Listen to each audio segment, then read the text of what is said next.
So finally, here is the last day of our trip, last moments of our trip.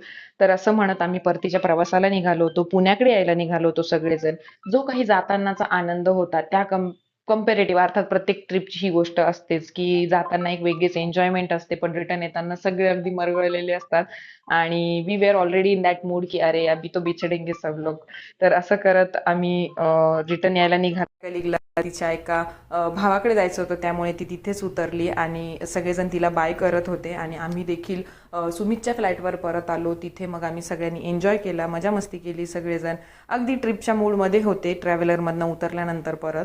पण तरी देखील ते एक मनात होतंच की येस आपली ट्रिप आता एंड झालेली आहे. सो या लेट सी कसं होतंय पुढे.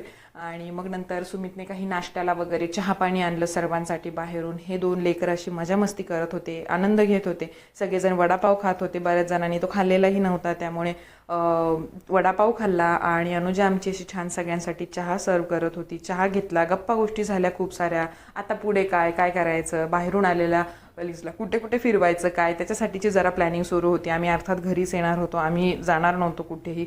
तर मस्तपैकी अशा सगळ्यांच्या बॅग्स पॅक होत्या, छानपैकी सनसेटचा आनंद घेतला, काही फोटोज वगैरे झाले. पुन्हा एकदा चलो मिलते हे कल करत, लवकरच भेटूया इकडे तिकडे, असे काही काही वर्ड्स सेंटेन्स सगळेजण यूज करून आपापल्या मार्गाला निघाले. आणि खूप सारे फोटोज, खूप साऱ्या मेमोरीज कलेक्ट करून आम्ही सगळेजण खूप आनंदी होतो, खूप जास्त पॉझिटिव्ह आणि अजून जास्त एनर्जेटिक. अशा रीतीने आमच्या सगळ्या ब्युटिफुल कलिग्स कम फ्रेंड्ससोबत आमची ट्रिप भयंकर भारी झाली आणि खूप जास्त छान वाटत होतं. सगळेजण एवढे एकत्र आले, मनापासून सगळ्यांनी सगळ्यांना ग्रीट केलं, सगळ्यांना आनंद दिला. सो इतकी भारी ट्रिप कायमच माझ्या आयुष्यात लक्षात राहील. Thanks for watching.